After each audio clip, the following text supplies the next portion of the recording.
menimbulkan perpecahan di akar rumput, bla bla bla bla bla. Nah, tetapi juga tadi dengan sangat baik sekali digambarkan oleh Bang Dev, ditambahkan dengan Pak Fauzi, bahwa untuk kembali ke belakang juga kita akan masuk dalam kubangan demokrasi yang sama, yang memberikan catatan besar bagi kita bahwa reformasi 98 itu merupakan puncak dari kebangkitan sistem politik dan demokrasi Orde Baru. Kita nampaknya memang tidak cukup belajar berdemokrasi sepanjang Republik ini berdiri. Pak Fauzi sudah sampaikan, tahun 1945 sampai 1955 kita tuh belajar berdemokrasi dalam gaya liberal. Lalu kemudian ujungnya kita sama tahu dekret Presiden 59. Lalu dekret Presiden itu memberi ruang bagi Presiden untuk memberlakukan negara dalam keadaan darurat, lalu kemudian memberlakukan demokrasi versi Orde Lama. Lalu kemudian ujungnya adalah 30 September. Itu mahal sekali. Korbannya beberapa literatur menyebutkan sampai di angka 2,1 juta jiwa. Terutama pasca setelah peristiwa itu berlangsung ya. Lalu kemudian kita memberlakukan sistem demokrasi Pancasila yang ujungnya itu nggak kalah dahsyatnya dengan 65, yaitu peristiwa 98. Mahal sekali itu biayanya. Kita ini melakukan proses trial and error di dalam membangun demokrasi kita. Setelah 98, kita kemudian menikmati era kebebasan yang banyak orang mengatakan, banyak pengamat mengatakan demokrasi kita hari ini adalah demokrasi yang bablasan gitu. Jadi sejak 10 tahun yang lalu kalau saya mendengarnya Bang Rai, elit-elit kita itu ada yang merasa ada yang salah dengan arah pembangunan demokrasi kita. Lalu kemudian ingin kembali ke Undang-Undang Dasar 45 versi 1945. Nah, ingin kembali kita ke sana. Elit partai menyuarakan itu, tentara menyuarakan itu, lalu kemudian kelompok-kelompok intelektual juga ada yang menyuarakan itu. Karena merasa situasi hari ini kok seolah-olah tidak memberikan benefit bagi kehidupan bersama. Jadi ada partai, ada sistem pemilu, ada KPU, itu tidak memberikan benefit dalam pandangan mereka. Karena partai kemudian tidak bisa dikontrol dari sisi keuangan, itu yang menjadi problem. Partai tidak bersih itu karena partai tidak bisa dikontrol oleh undang-undang. Akuntabilitas anggarannya, katakanlah demikian. Ini kata para pengkritiknya. Lalu kemudian sistem itu hanya melahirkan pejabat-pejabat daerah, baik gubernur maupun bupati, lalu menteri-menteri yang diborgol tangannya oleh KPK. Maka kan silang sengketa dari pendapat itu kemudian memunculkan satu ide untuk kembali kepada praktek demokrasi kita di era Orde Baru. Karena Orde Baru itu ujungnya begitu juga. Nah, muncullah isu 9 naga, oligarki.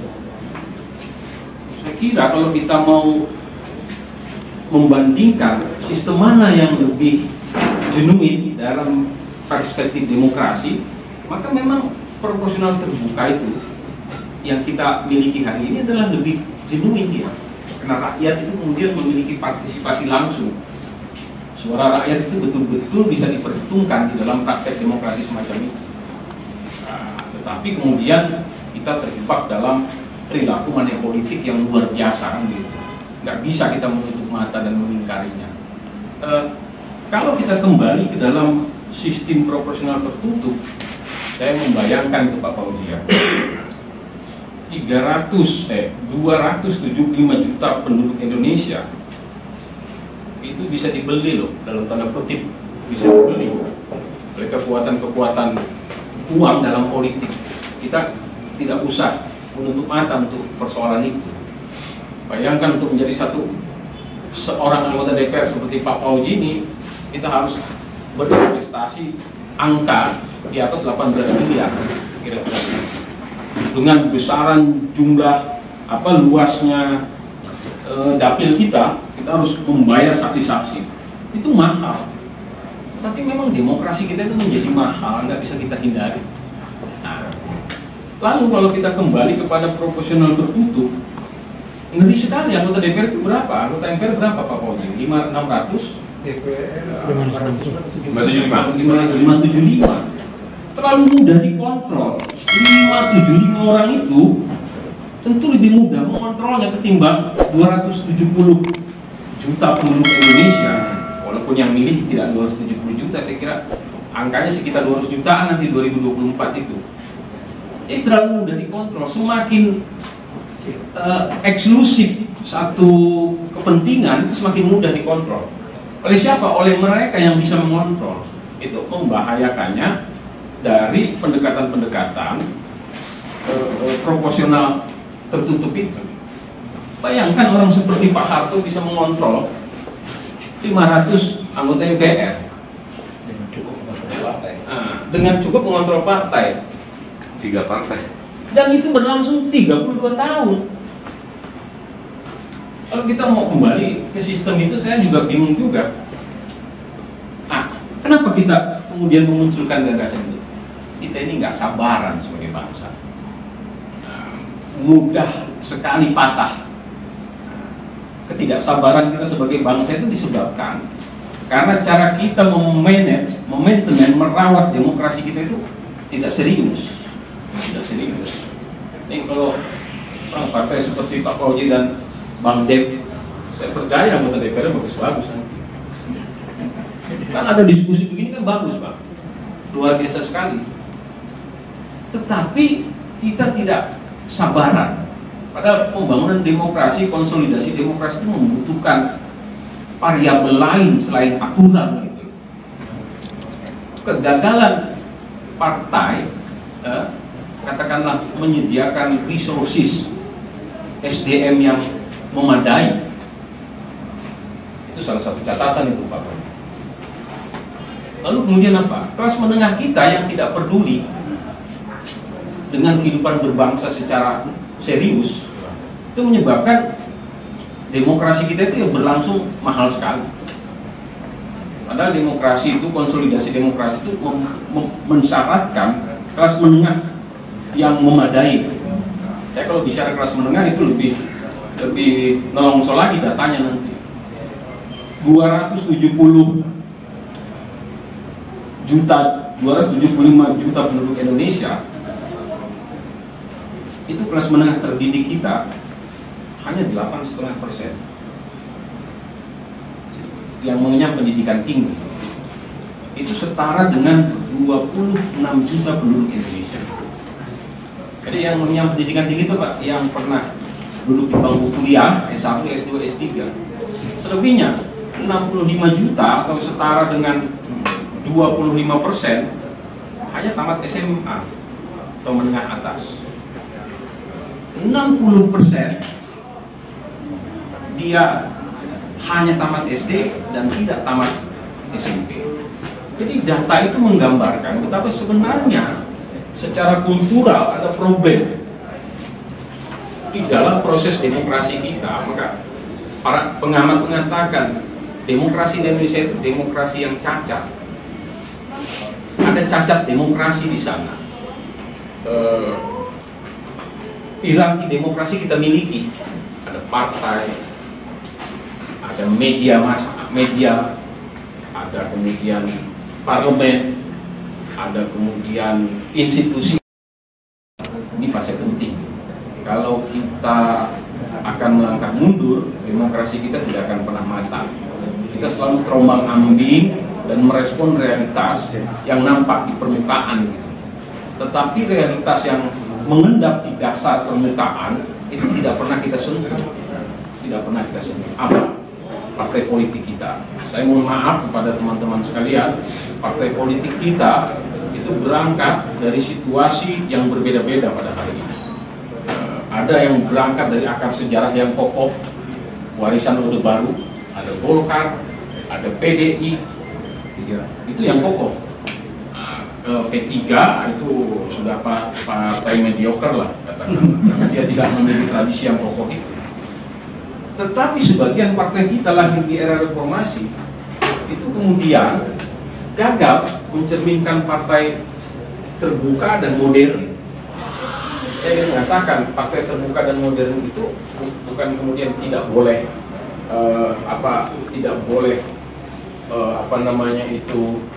memelihara ketua umum berlama-lama. Tidak itu poinnya. Kalau itu kan persoalan daya tahan seseorang aja untuk menjadi elit di situ kan. Tetapi saya ingin mengatakan bahwa bagi saya partai modern itu adalah partai yang terbuka, lalu kemudian dia bisa menawarkan gagasan-gagasan yang baru. Kan dia mendirikan partai karena dia tidak suka dengan partai yang ada kan. Harusnya dia menawarkan satu antitesa, tapi tidak, semuanya sama. Bahkan kemudian alih lebih dari sekedar sama, semuanya kemudian hanya menjadi pemain-pemain di pinggiran. Dia mengambil remah-remah saja. Kalau ada partai A yang bagus, menang, kita masuk dalam koalisi, kita kan bisa mendapatkan benefit dari inner circle kekuasaan. Nggak ada partai yang dibangun atas prinsip-prinsip yang mulia dari pergulatan politik sebagaimana yang diinginkan oleh Muhammad Hatta.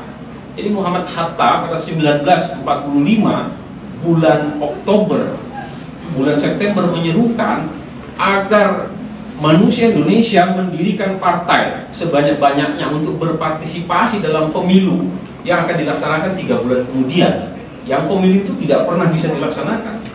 Lalu pada bulan November pemerintah mengeluarkan maklumat X agar kemudian masyarakat Indonesia mendirikan partai. Apa tujuan mendirikan partai? Agar kemudian proses bernegara itu bisa berlangsung dengan lebih baik. Coba bayangkan Bapak Ibu, pemilu itu kan sesungguhnya adalah kontrak sosial dari masyarakat dengan negara. Kalau kita milih presiden, kita milih anggota legislatif, itu adalah kontrak sosial. Posisi rakyat dan posisi negara itu seimbang ya, egaliter, equal gitu, seimbang. Jadi di antara negara dan rakyat yang menghubungkan kepentingan itu siapa? Rakyat punya kepentingan, negara punya kepentingan. Negara kan bisa memungut pajak gitu loh. Rakyat bisa dirampas hartanya oleh negara melalui proses membayar pajak itu. Dirampas harta kita itu, uang kita itu. Uang kita kerja sendiri kok kita harus bayar pajak misalnya gitu. Tetapi rakyat juga punya hak. Mana uang yang diambil dari rakyat melalui pajak itu? Tolong berikan kepada rakyat kembali. Rakyat berkata begitu kepada negara. Yang menjembatani relasi dua kepentingan itu adalah pemerintahan, yang oleh si Montesquieu itu dibagi menjadi 3, legislatif, eksekutif, yudikatif. Agar apa? Agar tidak main mata di antara 3 kekuatan penyangga negara itu. Agar hukum bisa tegak, agar pemerintah bisa melayani, dan seterusnya begitu. Itu yang tidak berjalan. Jadi ketika pemilu selesai, yang menang adalah PDIP dan Pak Jokowi beserta apa itu? Partai koalisinya. Yang nggak berkoalisi ikut menimbun juga. Dan yang celakanya lagi bagi saya kemudian pesaingnya diambil juga dan mau juga diambil. Itu kan luar biasa sekali. Tontonan yang seolah-olah menarik dibungkus dengan kata-kata ini karena kepentingan negara dan Pak Prabowo itu sosok negarawan mau menerima kekalahan itu. Nggak bisa begitu. Demokrasi itu diatur, sudah ada yang namanya kekuasaan, yang namanya oposisi. Kita lestarikan saja itu sistem itu. Maka dalam beberapa hal Bang Ray, saya hormat dengan Bu Mega. Ya, tahan karena gengsinya mungkin, karena harga dirinya, bukan karena rasionalitas politiknya mungkin ya. Tapi bagus